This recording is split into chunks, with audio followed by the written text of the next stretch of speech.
Ce message est pour tous ceux qui se sentent en difficulté sur le chemin vers l'éveil, et qui trépignent à avoir cette réalisation, celle dont tout le monde parle.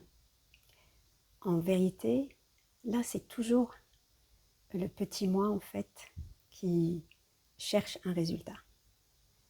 C'est lui, en fait, qui attend quelque chose. Car même s'il y a ce chemin, qui en réalité n'est pas le chemin, parce que c'est toujours la conscience qui est en train de faire cette expérience. S'il y a une identification, c'est la conscience qui a choisi, qui a fait ce choix de se contracter, d'être focus sur un élément. Donc c'est parfait, en vérité. Donc celui qui trépigne, c'est la pensée en fait, qui voudrait autre chose que ce qui est. Et si je te disais qu'en réalité, ce moment même, tu peux l'aimer. Et en fait, plus tu vas le saupoudrer de cet amour, tu vois, de cette affection, et plus quelque chose va s'ouvrir en toi. Tu peux t'attendre à autre chose, sans doute. Sans rien attendre, justement, parce qu'il n'y a plus d'attente. C'est l'attente d'un résultat, d'une performance, d'une réalisation qui crée en fait cette difficulté, cette souffrance. Et cette part qui trépigne, qui voudrait autre chose que ce qui est. Ce qui est, c'est peut-être une colère. Ce qui est, c'est peut-être une fatigue.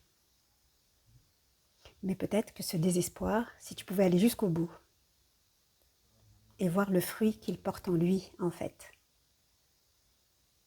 de ne pas le juger, de l'accueillir comme la vie l'accueille. D'ailleurs, le chemin lui-même, c'est un chemin d'amour. Il t'apprend à aimer, à tout aimer, même là où tu n'arrives pas à aimer.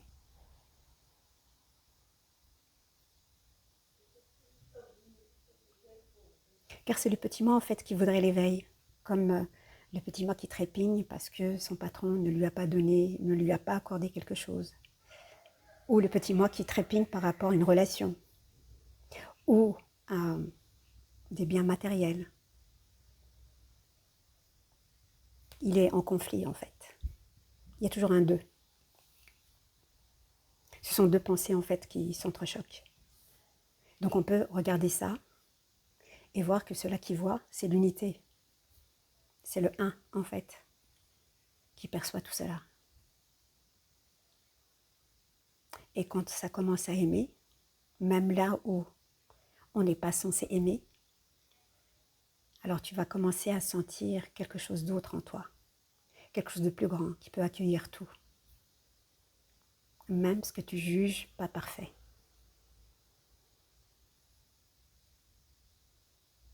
Même cette part qui attend quelque chose.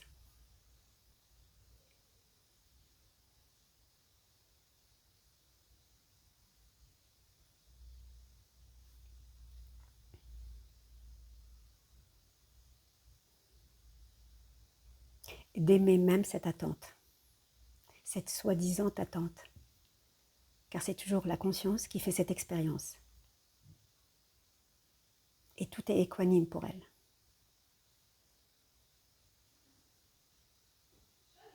Le chemin lui-même, c'est un chemin d'amour.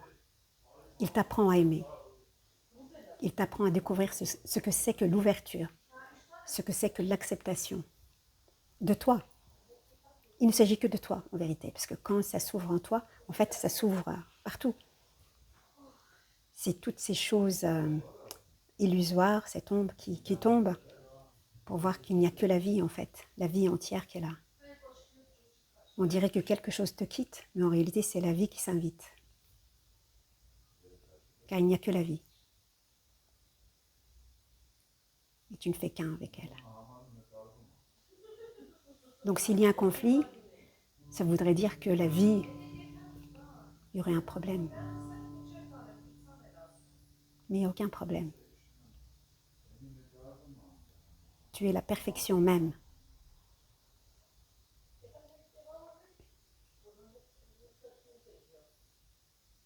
Tu es inaltérable. Tu es invincible.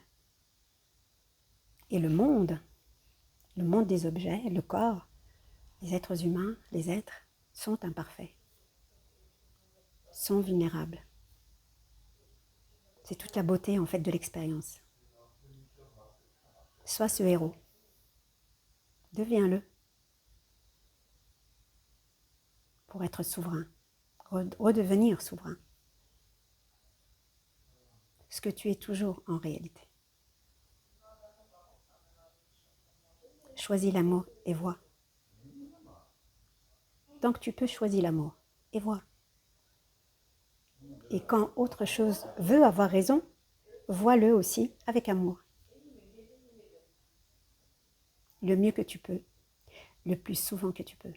Aime. C'est la voie.